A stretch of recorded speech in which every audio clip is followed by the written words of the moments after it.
আসসালামু আলাইকুম। এটিএন বাংলা সংবাদে সবাইকে স্বাগত জানাচ্ছি। ফাতিহা শাফি। শুরুতেই বিআরবি কেবলস সংবাদ শিরোনাম।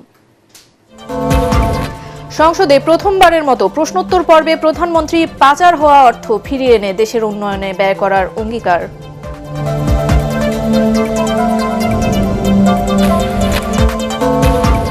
জুলাই সনদ আদেশ ইস্যুতে বিরোধী দলের ওয়াকআউট, সংসদ মুলতবি করে আলোচনার প্রস্তাব সরকারি দলের, দাবি আদায়ে আন্দোলনের ঘোষণা জামায়াত আমিরের। সংক্রমিত জেলাগুলোতে রোববার শুরু হচ্ছে হামের বিশেষ টিকাদান কর্মসূচি। 6 মাস থেকে 10 বছরের শিশুরা পাবে টিকা। সারা দেশে স্বাস্থ্যকর্মীদের ছুটি বাতিল। জ্বালানি সংকটে নাজেহাল গাড়ি চালকরা। রাজধানীর ফিলিং স্টেশনগুলোতে দীর্ঘ হচ্ছে যানবাহনের সারি। চাহিদার তুলনায় কম তেল পাওয়ায় ক্ষুব্ধ চালকরা। বাংলাদেশের আটকে থাকা জ্বালানিবাহী 6টি জাহাজ হরমুজ প্রণালী পার হতে পারবে। ইরানি রাষ্ট্রদূতের আশ্বাস। বিভিন্ন দেশ থেকে কম দামে ডিজেল আমদানির উদ্যোগ। এবং অনলাইনে ক্লাস নেওয়ার সিদ্ধান্ত শিক্ষা ব্যবস্থাকে আরেকবার পিছিয়ে দেবে। আশঙ্কা শিক্ষক অভিভাবকদের। শ্রেণীকক্ষে পাঠদানের বিষয়টি বিবেচনার তাগিদ। এতক্ষণ শুনছিলেন বিআরবি কেবলস সংবাদ শিরোনামগুলো। এবারে চলে যাচ্ছি পুরো সংবাদে। পাচার হওয়া অর্থ ফিরিয়ে এনে দেশের উন্নয়নে ব্যয় করা হবে বলে জানিয়েছেন প্রধানমন্ত্রী তারেক রহমান। প্রথমবারের মতো জাতীয় সংসদে প্রশ্নোত্তর পর্বে অংশ নিয়ে তিনি বলেন, আওয়ামী লীগের শাসনামলে 14 বছরে 25 লাখ কোটিরও বেশি টাকা পাচার হয়েছে। এসব অর্থ ফেরাতে 7টি দেশের সাথে চুক্তি প্রক্রিয়াধীন বলেও জানান প্রধানমন্ত্রী। জোর জবরদস্তি করে নয়, দেশের প্রচলিত আইনে পাচারকারীদের বিচারের আশ্বাসও দেন। দুর্নীতির টুটি চেপে ধরবে সরকার বলে মন্তব্য করেন সংসদ নেতা। ইমদাদুল্লাহ বাবুর রিপোর্ট। স্পিকার এবং মাননীয় সংসদ সদস্য, আপনাদের উভয়কে ধন্যবাদ। ত্রয়োদশ জাতীয় সংসদের প্রথম অধিবেশনে বুধবার ছিল প্রধানমন্ত্রীর প্রশ্ন উত্তরের জন্য নির্ধারিত দিন। সরকারের পরিকল্পনা কি, আপনার মাধ্যমে মাননীয় প্রধানমন্ত্রীর কাছে সে ব্যাপারে জানতে চাই। এদিন আওয়ামী লীগ সরকারের আমলে দেশ থেকে বিপুল পরিমাণ অর্থ পাচার হওয়ায় উদ্বেগ প্রকাশ করেন সংসদ সদস্যরা। কত টাকা পাচার হয়েছে প্রধানমন্ত্রীর কাছে জানতে চাইলে তারেক রহমান বলেন, ওই সময়ে প্রতি বছর দেশ থেকে 1.8 লাখ কোটি টাকা করে পাচার হয়েছে।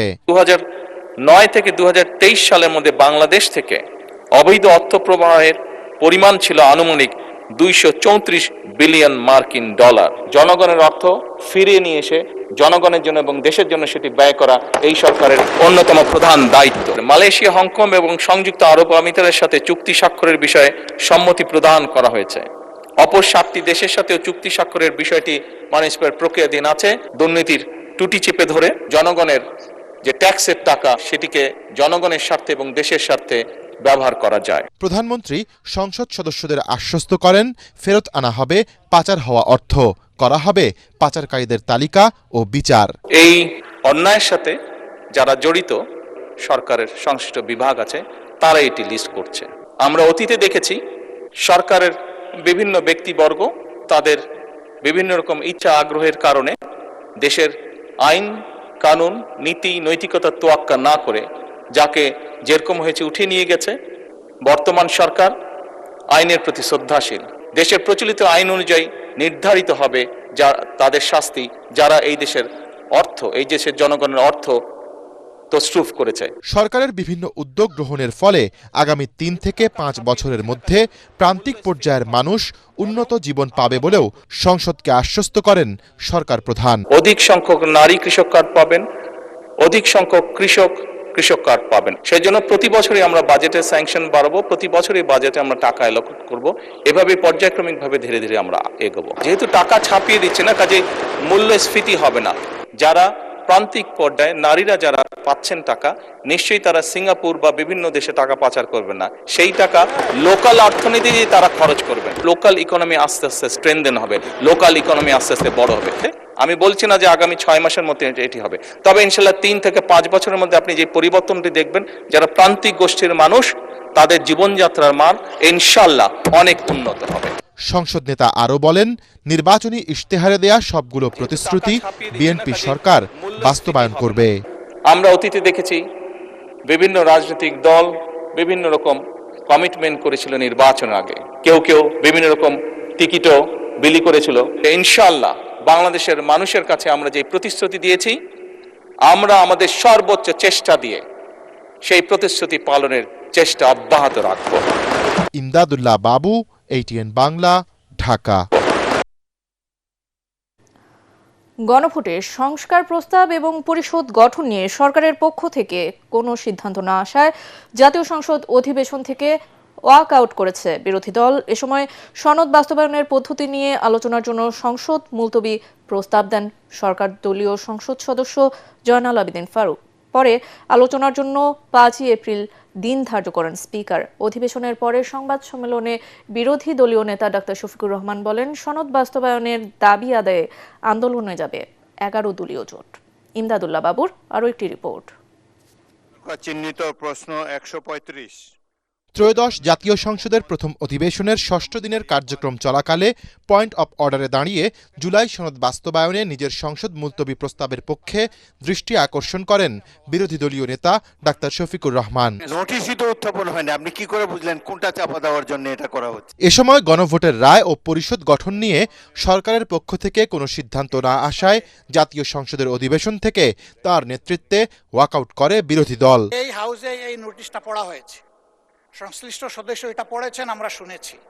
এই জন্য আমরা বুঝে শুনেই বলছি যে এই দুই কারণেই আমরা এখন ওয়াকআউট করছি। ওয়াকআউট করা আপনাদের অধিকার, কিন্তু আমি বলতে চাই যে আজকে একটু পরে আরেকটি মুলতবি প্রস্তাব বিবেচিত হবে, সেখানে আমার মনে হয় যে আপনি আপনাদের প্রশ্নের উত্তর পেয়ে যাবেন।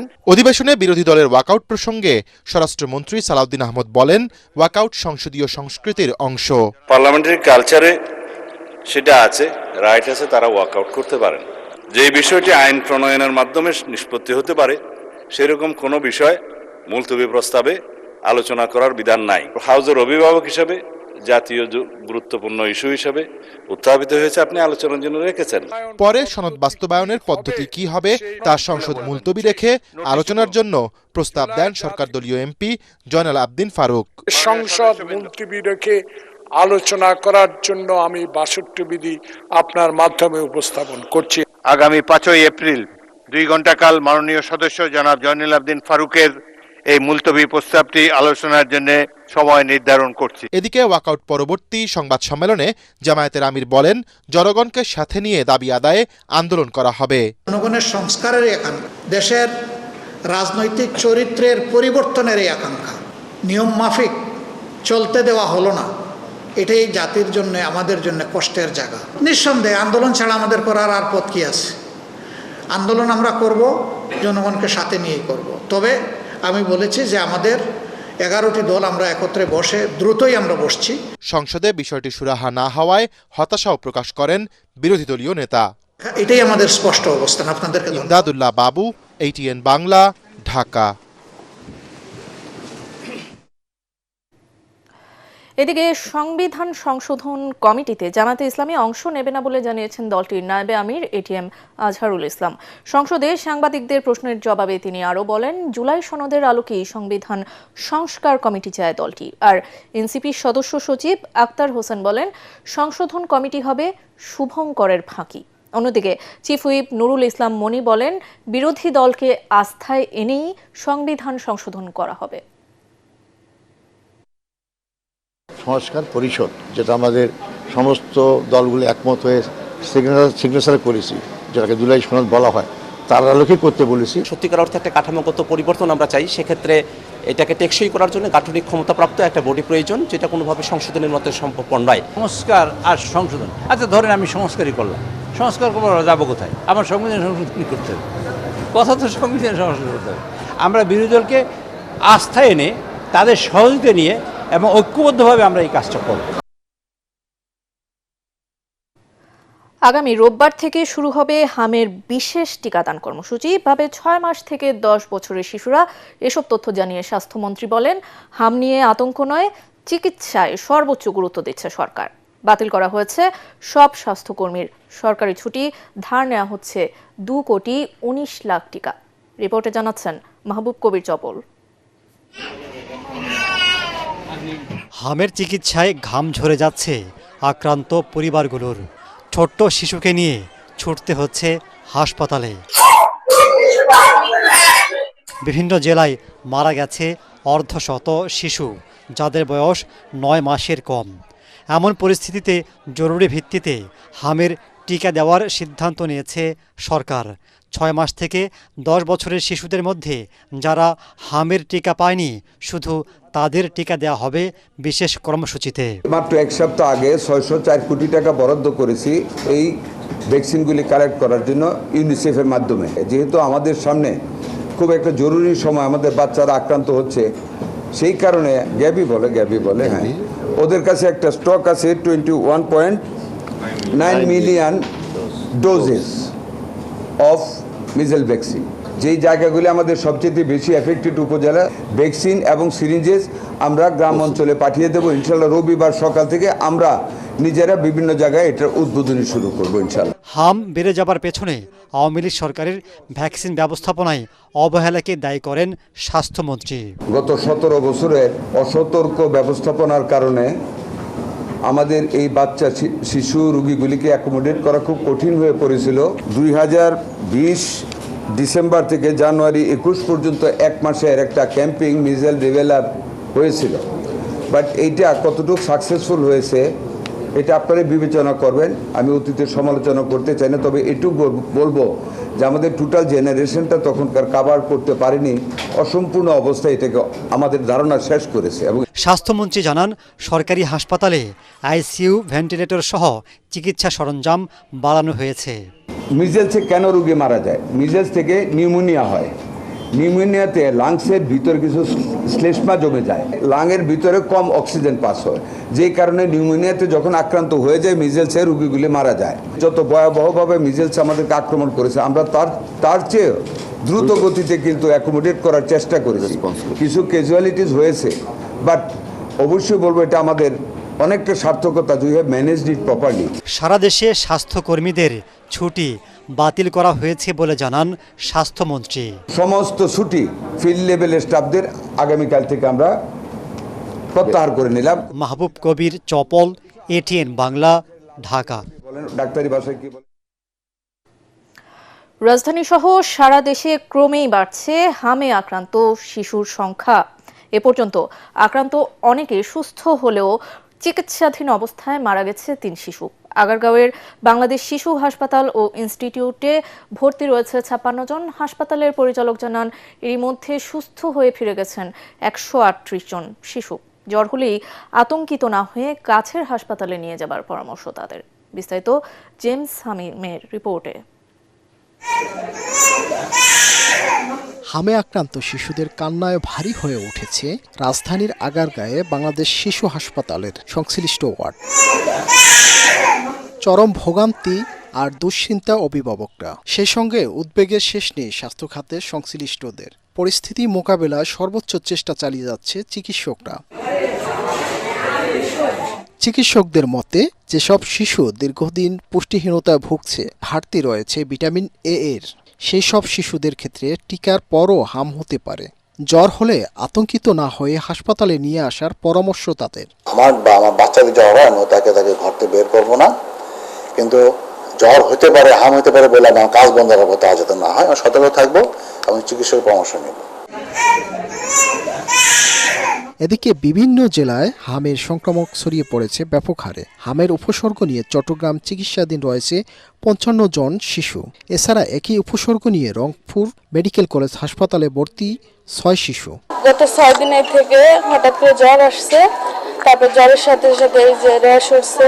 আমাদের বাসা নরসিংদী ভর্তি ছিলাম সদর হাসপাতালে। 4 দিন ভর্তি ছিলাম। 4 দিন ভর্তি থাকার পর আলহামদুলিল্লাহ একটু ভালো ছিল, তারপর ছুটি দিয়ে দিছে। 2 দিন পরেই আবার অনেক খারাপ হয়ে গেছে, তখনই হাম দেখা দিয়েছে।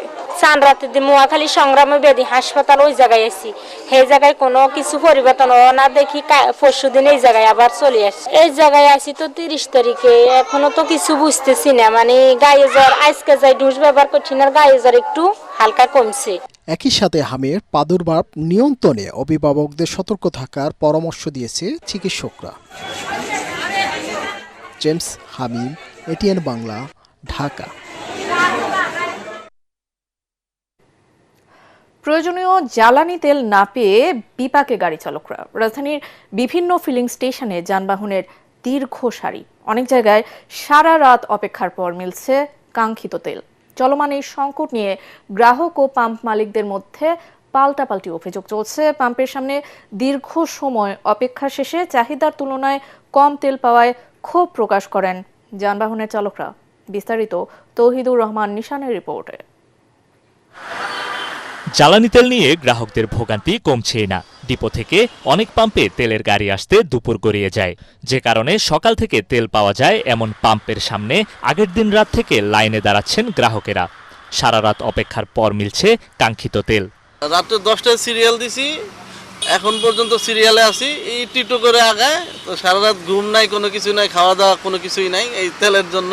দিনের বেলা ডিউটি করি, আবার রাত্রে বেলা সারা রাতে তেল নেওয়ার জন্য অর্গুমা। প্রায় 12 ঘন্টা চলে গেছে আমার এই শুধু তেল নেওয়ার জন্য। ঘুম নাই, খাওয়া নাই। সংসদে বসে বলতেছে, কালকে দেখলাম যে কোনো তেলের সংকট নাই, কোনো সমস্যাই নেই, অথচ মানুষ তো সমস্যায় ভুগতেছে, সবাই ভুগতেছে। আমরা অফিস হচ্ছে 8:30-তে, বাট আমি এই যে 2 ঘন্টা যাবত লাইনে দাঁড়ায় আছে, এটা আমার জন্য অনেক হ্যাসেল।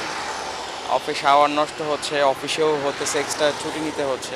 ভুক্তভোগীরা বলছেন সরকার এবং আইন শৃঙ্খলা বাহিনীর পাশাপাশি গ্রাহকদেরও সচেতন হওয়া উচিত চলমান এই সংকট মোকাবেলায়। আইন শৃঙ্খলা বাহিনী একার দায়িত্ব থেকে এটা হবে না, আমাদের নিজেদের সচেতন হইতে হবে। পাম্প কর্তৃপক্ষ বলছে সরকারি নিয়ম অনুযায়ী রেশনিং পদ্ধতিতে তেল বিক্রি করা হচ্ছে। সরকার নির্ধারিত বাইকের 5 লিটার যারা রাইড শেয়ার করতেছে, আর প্রাইভেট কার 10 লিটার, আর বড় বড় যেটা মাইক্রো বা হাইস গাড়ি এগুলি 20 লিটার 15 লিটার। এদিকে অবৈধভাবে মজুত প্রতিরোধ এবং নিরবিচ্ছিন্ন সরবরাহ নিশ্চিতে সারা দেশে মোবাইল কোর্টের মাধ্যমে জেল জরিমানা অব্যাহত রয়েছে।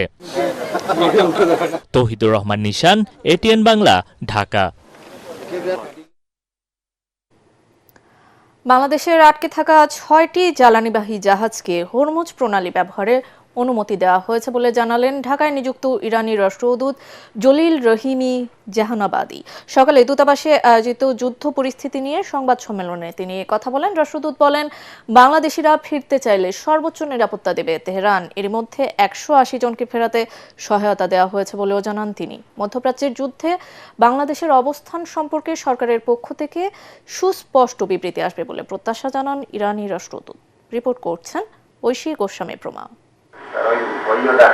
ইরান অ্যাম্বাসিতে আয়োজিত সংবাদ সম্মেলনে চলমান ইরান আমেরিকা ইসরায়েল যুদ্ধ পরিস্থিতি তুলে ধরেন ঢাকায় নিযুক্ত ইরানি রাষ্ট্রদূত জলিল রহিমি জাহানাবাদী। এ সময় মধ্যপ্রাচ্যে আটকে থাকা বাংলাদেশের জ্বালানিবাহী জাহাজগুলো দেশে ফিরতে পারবে কিনা সাংবাদিকদের এমন প্রশ্নের জবাব দেন তিনি। বাংলাদেশের 6টি জাহাজের পূর্ণাঙ্গ রিপোর্ট আমরা তেহরানে পাঠিয়েছি। সেই জাহাজগুলো যাতে সমস্যা ছাড়া বাংলাদেশে আসতে পারে। আশা করছি জ্বালানিবাহী জাহাজগুলো দ্রুতই হরমুজ পার হতে পারবে। যুদ্ধে বাংলাদেশি জনগণের সুস্পষ্ট অবস্থান ঢাকার সাথে তেহরানের সম্পর্ককে আরও সুদৃঢ় করেছে জানিয়ে তিনি বলেন, এই ইস্যুতে বাংলাদেশ সরকারের পক্ষ থেকেও স্পষ্ট বিবৃতি চায় ইরান। পাকিস্তান সহ অনেক মুসলিম দেশ সরাসরি নিন্দা জানিয়েছে। বাংলাদেশের উচিত মুসলিম দেশ হিসেবে সরাসরি বিবৃতি দেয়া। তিনি বলেন, ইরানের লড়াই কেবল একটি যুদ্ধ নয়, এটি মানবিকতা, ভৌগোলিক ও সাংস্কৃতিক আগ্রাসনের বিরুদ্ধে ন্যায্য লড়াই। ইরান এমনভাবে যুদ্ধ শেষ করতে চায় যাতে মধ্যপ্রাচ্যে শান্তি ফিরে আসে। যতই হুমকি আসুক না কেন, শেষ পর্যন্ত মুসলমানদেরই বিজয় হবে বলে দৃঢ় প্রত্যাশার কথা জানান ইরানি রাষ্ট্রদূত। ঐশী গোস্বামী প্রমা, এটিএন বাংলা, ঢাকা। অতিরিক্ত দামে জ্বালানি কেনায় যে সংকট তৈরি হয়েছে তা নিরসনে সরকার কাজ করছে বলে জানিয়েছেন অর্থ ও পরিকল্পনা মন্ত্রী আমির খসরু মাহমুদ চৌধুরী। এদিকে কাজাখস্তান থেকে প্রতি ব্যারেল ডিজেল $76 কেনার প্রস্তাব পাওয়া গেছে বলে জানিয়েছেন জ্বালানি ও খনিজ সম্পদ মন্ত্রণালয়ের মুখপাত্র মনির হোসেন চৌধুরী। তিনি জানান, প্রায় 1 লাখ মেট্রিক টন সরবরাহ করতে পারবে বলে জানিয়েছে দেশটি। আনান তাসিন রিকের সাথে নিয়ে মিজান শাহজাহানের রিপোর্ট। রাজধানীর আগারগাঁয়ে জাতীয় রাজস্ব বোর্ড এনবিআর ভবনে সমসাময়িক অর্থনৈতিক পরিস্থিতি ও 2026-27 অর্থবছরের বাজেট নিয়ে বৈঠক করেন অর্থ ও পরিকল্পনা মন্ত্রী আমির খসরু মাহমুদ চৌধুরী। আলোচনা শেষে তিনি জানান, ঋণ নির্ভরতা থেকে বিনিয়োগ নির্ভর অর্থনীতির কথা চিন্তা করছে সরকার। এতে দেশি বিদেশি বিনিয়োগকারীদের আকৃষ্ট করতে কাজ চলছে। রাজস্ব আহরণ করতে গিয়ে যে বাংলাদেশের যারা এখানে মহিলাদের কিছু বিষয় আছে, এখানে ছোট ব্যবসায়ীদের বিষয় আছে, এখানে বিনিয়োগের বিষয় আছে, এগুলো আমাদের সবচেয়ে বড় হতে কর্মসংস্থানের বিষয় আছে। তো সব কিছু মিলিয়ে আমরা এমন একটা বাজেট করতে চাই যেখানে এই বিষয়গুলোকে আমরা অ্যাড্রেস করতে পারি। এ সময় জ্বালানি পরিস্থিতি নিয়ে সরকারের পরিকল্পনার কথা তুলে ধরেন আমির খসরু মাহমুদ চৌধুরী। মধ্যপ্রাচ্যে যে যুদ্ধ হচ্ছে, এটা হচ্ছে আরেকটা বড় সমস্যা। এখানে আমাদের বড় একটা অংশ এখানে আমাদেরকে খরচ করতে হচ্ছে, এক্সট্রা অতিরিক্ত দামে আমাদের জ্বালানি কিনতে হচ্ছে, এটা আবার তার উপরে। সুতরাং একটা 3-way চ্যালেঞ্জ আর কি, অনেক বড় চ্যালেঞ্জ। এদিকে জ্বালানি ও খনিজ সম্পদ মন্ত্রণালয়ের মুখপাত্র মনির হোসেন চৌধুরী জানিয়েছেন, বেশ কয়েকটি রাষ্ট্র তুলনামূলক কম দামে জ্বালানি তেল বাংলাদেশে রপ্তানিতে আগ্রহ দেখিয়েছে। সস্তায় পেলে এসব তেল কিনতে সরকারের আপত্তি নেই। তিনি এও জানান, শুধু প্রস্তাব পেলেই হবে না, সরবরাহ নিশ্চিতে বেশ কিছু প্রক্রিয়া রয়েছে যা সম্পূর্ণ করতে হবে। মিজান শাহজাহান, এটিএন বাংলা, ঢাকা। অনলাইনে ক্লাস নেওয়ার সিদ্ধান্ত দেশের শিক্ষা ব্যবস্থাকে আরেকবার পিছিয়ে দেবে বলে মন্তব্য করেছেন শিক্ষক এবং শিক্ষাবিদরা। শিক্ষামন্ত্রী ঘোষিত সপ্তাহে 3 দিন অনলাইনে ক্লাস নেওয়ার বিষয়ে মতামত দিতে গিয়ে নানা অসঙ্গতি তুলে ধরেন তারা। বলেন, করোনাকালীন সময়ে অনলাইন শিক্ষা কার্যক্রম শিক্ষার্থীদের উপর বিরূপ প্রভাব ফেলেছিল, ফলে শিক্ষার্থীদের ভবিষ্যতের কথা চিন্তা করে সরকার শ্রেণীকক্ষেই পাঠদানের বিষয়টি বিবেচনা করবেন বলে আশা শিক্ষক অভিভাবকদের। মুশফিকুর রহমানের রিপোর্ট। আমাদের ফুয়েল ক্রাইসিস, ইন্টারন্যাশনাল ক্রাইসিসের কারণে আমরা ভাবছি যে আমাদের স্কুল সিস্টেমগুলোকে অনলাইনে এনে তাদেরকে অন অ্যান্ড অফ, মানে ব্ল্যান্ডিং সিস্টেম। শিক্ষামন্ত্রীর এমন বক্তব্যের পর নতুন করে আলোচনায় দেশের শিক্ষা খাত। 3 দিন অনলাইনে, বাকি 3 দিন শিক্ষা প্রতিষ্ঠানে গিয়ে শিক্ষা গ্রহণ নিয়ে ছাত্রছাত্রীদের মধ্যে তৈরি হয়েছে মিশ্র প্রতিক্রিয়া। যেহেতু অনলাইন ক্লাস হবে, বাসায় থাকবো, কলেজে আসতে হবে না, ওই ক্লাসের পাশাপাশি আমরা আমাদের যে পড়াটা গ্যাপ পড়ছে ওইটা ব্যাকআপ দেওয়া যাবে। অফলাইনে যেরকম ভালো মতো সবাই একসঙ্গে পড়াশোনা করি, প্রত্যেকদিন যাইতে হয় এবং বাধ্য হয়ে পড়াশোনা করতে হয়, কিন্তু অনলাইনে সেটা আসলে বাধ্য করা যায় না। কেউ ক্লাস খুলে বসে থাকে অথবা পড়াশোনা করে না, এই জন্য আসলে ঝামেলা হয়। এই জন্য আমার মতে অফলাইন ক্লাসটাই বেটার। অনলাইনে আমরা কোয়ালিটিফুল শিক্ষা পাচ্ছি আমাদের স্যারদের থেকে, ম্যাডামদের থেকে, অ্যান্ড আমরা অনেক পরীক্ষা দেওয়ার সুযোগ পাচ্ছি। যারা অনলাইন শিক্ষা থেকে আগে থেকেই পরিচিত, তাদের কাছে এটা কোনো সমস্যা মনে হবে না। অনলাইন ক্লাসের কারণে সন্তানরা আবার মোবাইলে আসক্ত হয়ে পড়ে কিনা এমন শঙ্কা অভিভাবকদের মধ্যে। স্কুলে আসলে টিচাররা গাইড করে, এটা তো অবশ্যই। বাসায় থাকলে মা বাবা তেমন একটু গাফিলতি করবেই, ঠিকমতো পড়াশোনা হবে না, এটা স্বাভাবিক। এদিকে অনলাইনে 3 দিন ক্লাস নিলে শিক্ষার্থীদের ওপর করোনা পরবর্তী সময়ের মতো বিরূপ প্রভাব পড়বে বলে শঙ্কা শিক্ষকদের। কোভিডের যে সময়কালীন অনলাইন ক্লাস, সেই ক্লাসে দেখা গেছে মেয়েরা অ্যাটেনশন দিতে পারেনি, ঠিকভাবে পড়াশোনা করেনি, ঠিকভাবে আসেনি। তো তারপর থেকে আসলে দেখা গেছে তাদের যে মেন্টাল একটা দূরত্ব তৈরি হয়ে গেছে বাবা মার সাথে এবং টিচারদের সাথে, সেটা আমরা এখন রিকভারি করতে পারি। জ্বালানি সাশ্রয়ের ক্ষেত্রে শিক্ষা খাতে কোনো সংকোচন না করে অন্যান্য যে সকল সেক্টর আছে, যে সকল খাত আছে, সেই সেক্টরগুলোতে যদি আমরা কৃচ্ছতা সাধন করে জ্বালানি সাশ্রয় এবং এই সংকট মোকাবেলা করতে চাই, তাহলে এটা আমাদের জন্য ভালো হবে। অফিস আদালত খোলা রেখে শিক্ষা প্রতিষ্ঠানের ওপর এমন নির্দেশনা অগ্রহণযোগ্য বলেছেন শিক্ষা গবেষক মোস্তাফিজুর রহমান। বৈশ্বিক সংকট, জ্বালানি সংকট যেটাই বলি, এটা যদি হয় এটা কিন্তু আমাদেরকে মেনে নিতে হবে, কিন্তু এটার জন্য স্কুল বন্ধ কেন? প্রথমে স্কুলে কেন হাত দিতে হবে? আমাদের বাংলাদেশের একটি ট্রেন্ড হয়ে গেছে, গত যদি আপনি 10 বছর দেখেন, কোনো কিছু হলে আগে স্কুলটা বন্ধ করে দাও, কিন্তু অল্টারনেটিভ যে চিন্তা আছে সেই চিন্তাটি কখনোই করা হচ্ছে না। স্কুল অনলাইনে যাওয়া যৌক্তিক না, তার চাইতে আপনার রেশনিং করে বাস সিস্টেম চালু করা এবং গভর্নমেন্ট দায়িত্ব নিয়ে স্কুলগুলোকে বাসের মাধ্যমে পৌঁছে দেওয়া, সেটার জন্য বাচ্চাদের কাছে হোক বা স্কুলের কাছে হোক টাকা নেওয়া, সেটা তারা অল্টারনেটিভ চিন্তা করতে পারে। শ্রেণীকক্ষে শিক্ষা কার্যক্রম চালুর আহ্বান জানান শিক্ষা অনুরাগীরা। মুশফিকুর রহমান, এটিএন বাংলা, ঢাকা। এবার ইরান আমেরিকা যুদ্ধ প্রসঙ্গ। ইরানের প্রেসিডেন্ট যুদ্ধবিরতির প্রস্তাব পাঠিয়েছেন বলে দাবি করেছেন মার্কিন প্রেসিডেন্ট ডোনাল্ড ট্রাম্প। তবে সে প্রস্তাবকে তুড়ি মেরে উড়িয়ে দিয়ে তিনি স্পষ্ট জানিয়ে দিয়েছেন, হরমুজ প্রণালী বন্ধ থাকলে ইরানকে পাথর যুগে পাঠিয়ে দেওয়া হবে। এদিকে ন্যাটোভুক্ত দেশগুলোর ওপরেও প্রচণ্ড ক্ষুব্ধ ট্রাম্প। যুদ্ধে সহযোগিতা না করায় সম্পর্কে ইতি টানার কথা ভাবছে ওয়াশিংটন। অন্যদিকে ফরাসি প্রতিরক্ষা প্রতিমন্ত্রী সাফ জানিয়ে দিয়েছেন হরমুজ প্রণালী রক্ষার জন্য ন্যাটো গঠিত হয়নি। বিস্তারিত জানাচ্ছেন আসিফুর রহমান সাগর।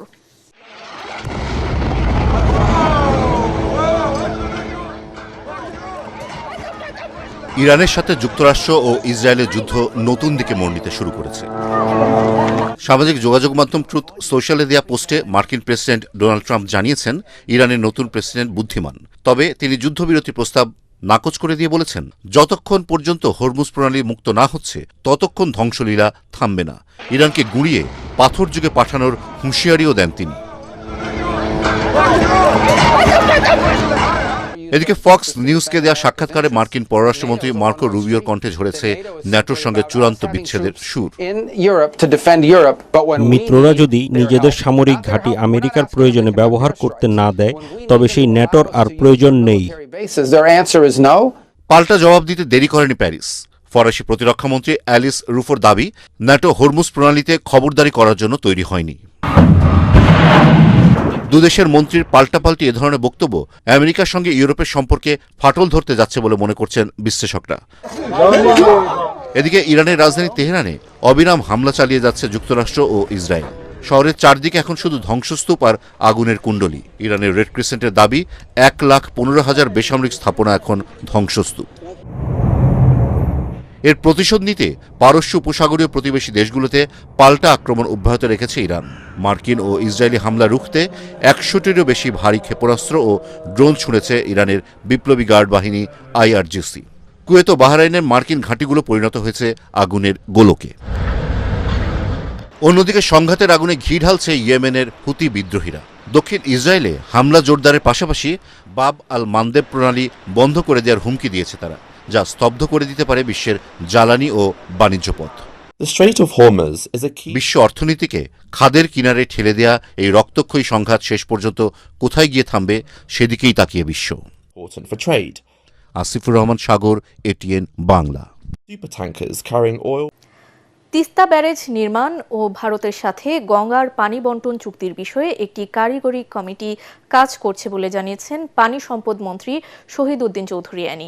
সচিবালয়ে প্রধানমন্ত্রী তারেক রহমানের সাথে বৈঠক শেষে তিনি কথা জানান। এই সময় রাজনৈতিক প্রভাব খাটিয়ে নদী ও খাল দখল রোধে প্রধানমন্ত্রীর কঠোর নির্দেশনার কথা উল্লেখ করে পানি সম্পদ প্রতিমন্ত্রী ফরহাদ হোসেন আজাদ জানান, চলতি মাসেই ফেনী ও ঝিনাইদহে দুটি বড় খাল খনন কর্মসূচির উদ্বোধন করবেন প্রধানমন্ত্রী। নির্বাচনে বিএনপির অন্যতম অঙ্গীকার 20,000 কিলোমিটার খাল খনন কর্মসূচি যথাসময়ে সম্পন্ন করার জোর প্রস্তুতি চলছে বলেও জানান তারা। এপ্রিল মাসে আমরা আরো দুইটা খাল খননের কর্মসূচি হাতে নিচ্ছি, যেটি মাননীয় প্রধানমন্ত্রী উদ্বোধন করবেন। 180 দিনের কার্যসূচি যেন আমরা নির্ধারিত সময়ে, যেটি আমরা জনগণের সামনে তুলে ধরেছি, সেটা যেন আমরা খুব দ্রুত সমাপ্ত করতে পারি। পাশাপাশি আমাদের যেটা টার্গেট 20,000 কিলোমিটার খাল খনন কর্মসূচি, কবে নাগাদ আমরা এটাকে চলমান বা দৃশ্যমান করব, সেটি নিয়ে আমাদের আলোচনা হয়েছে।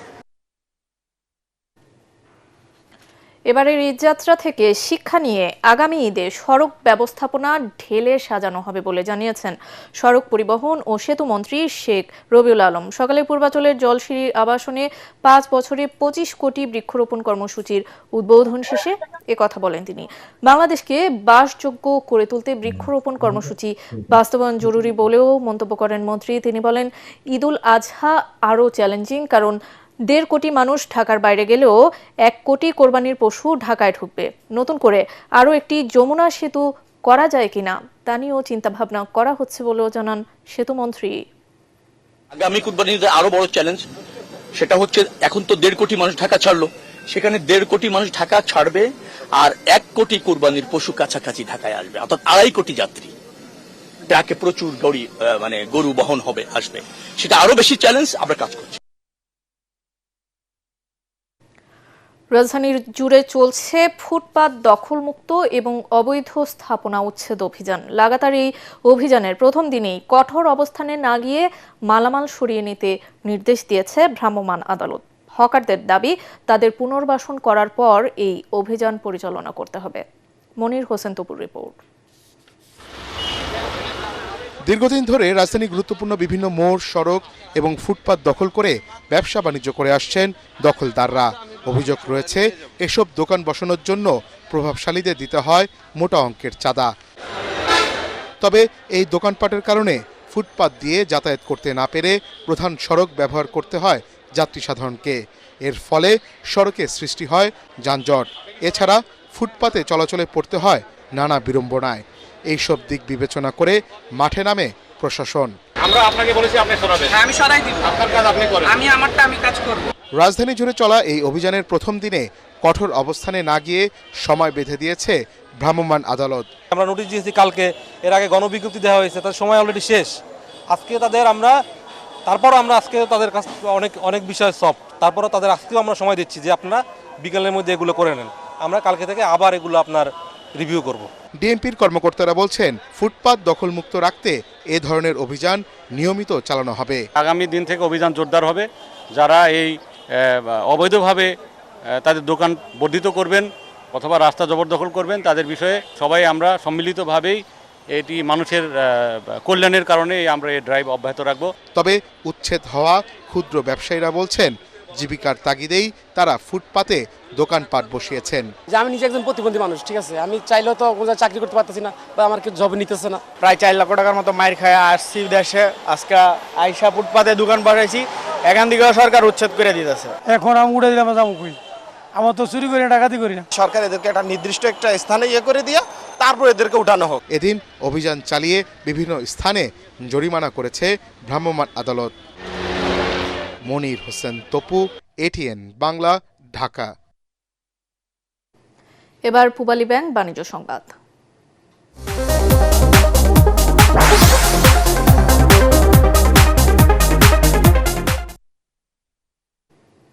রাজধানীর ধানমন্ডি লেককে কোনোভাবেই বাণিজ্যিক এলাকা হতে দেওয়া হবে না বলে জানিয়েছেন ঢাকা দক্ষিণ সিটি কর্পোরেশনের প্রশাসক আব্দুস সালাম।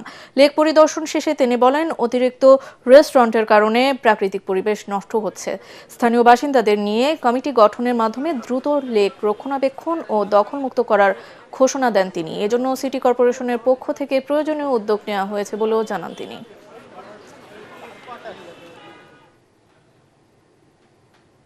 এ পর্যায়ে আন্তর্জাতিক সংবাদ।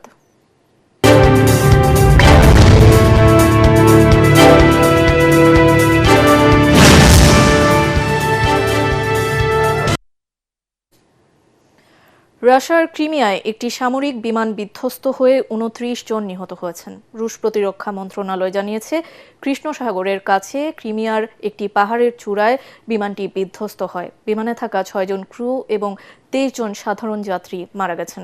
মস্কোর সময় অনুযায়ী 31 মার্চ রাত 8টার দিকে একটি AN-26 সামরিক পরিবহন বিমান রাডার থেকে নিখোঁজ হয়ে যায়। বিমানটি ক্রিমিয়ায় একটি পূর্ব নির্ধারিত ফ্লাইট অনুযায়ী উঠছিল। বিমানটিতে সর্বমোট কতজন যাত্রী ছিলেন সেটি স্পষ্ট করেনি রাশিয়া। AN-26 সামরিক পরিবহন বিমানগুলো 1960-এর দশক থেকে চলছে। এগুলো মালাবান পরিবহনের কাজে ব্যবহার করা হয়। এবার থাকছে খেলার খবর।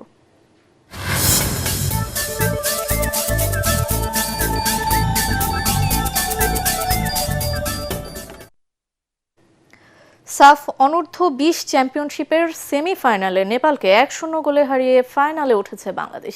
মালদ্বীপের মালেতে অনুষ্ঠিত খেলায় নেপালের মুখোমুখি হয় বাংলাদেশ। সেমিফাইনালের প্রথমার্ধটা পুরোপুরি নিয়ন্ত্রণে রাখে লাল সবুজের প্রতিনিধিরা। মানিকের দুর্দান্ত এক হেডে 1-0 গোলের লিড নিয়ে বিরতিতে যায় বাংলাদেশ। ম্যাচের শুরু থেকেই নেপালের রক্ষণে ভীতি ছড়াতে থাকে বাংলাদেশ। গোলের জন্য বেশিক্ষণ অপেক্ষা করতে হয়নি বাংলাদেশকে। 11 মিনিটে ডান প্রান্তে পাওয়া একটি সেট পিস থেকে বল পান মুর্শেদ আলী। তার হাওয়ায় ভাসানো দারুণ এক ক্রসে হেড দিয়ে নেপালের গোলরক্ষককে বোকা বানান মানিক।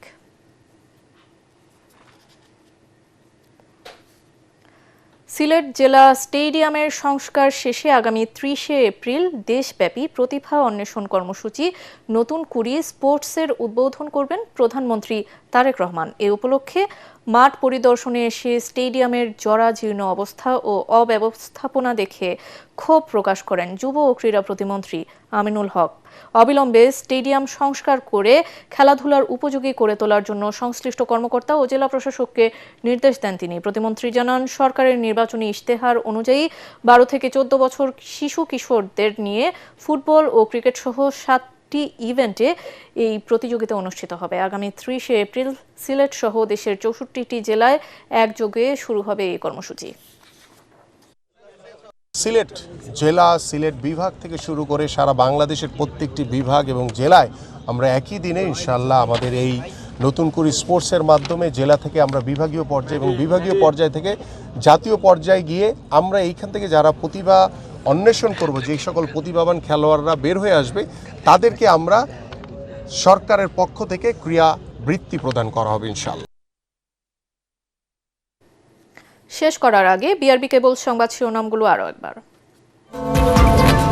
সংসদে প্রথমবারের মতো প্রশ্নোত্তর পর্বে প্রধানমন্ত্রী পাচার হওয়া অর্থ ফিরিয়ে এনে দেশের উন্নয়নে ব্যয় করার অঙ্গীকার।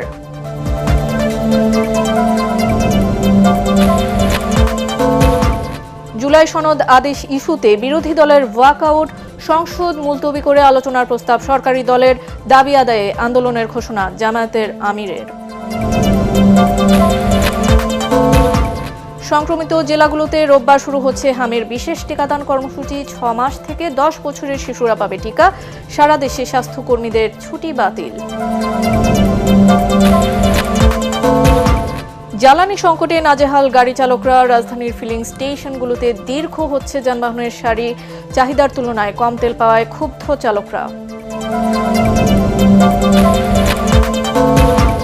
বাংলাদেশের আটকে থাকা জ্বালানিবাহী 6টি জাহাজ হরমুজ প্রণালী পার হতে পারবে। ইরানি রাষ্ট্রদূতের আশ্বাস। বিভিন্ন দেশ থেকে কম দামে ডিজেল আমদানির উদ্যোগ। এবং অনলাইনে ক্লাস নেওয়ার সিদ্ধান্ত শিক্ষা ব্যবস্থাকে আরেকবার পিছিয়ে দেবে। আশঙ্কা শিক্ষক অভিভাবকদের। শ্রেণীকক্ষে পাঠদানের বিষয়টি বিবেচনার তাগিদ। এই ছিল এখনকার মতো। রইল পরবর্তী সংবাদ দেখার আমন্ত্রণ। এটিএন বাংলা সংবাদ ইউটিউবে দেখতে ব্রাউজ করুন youtube/ATN বাংলা নিউজ। ধন্যবাদ।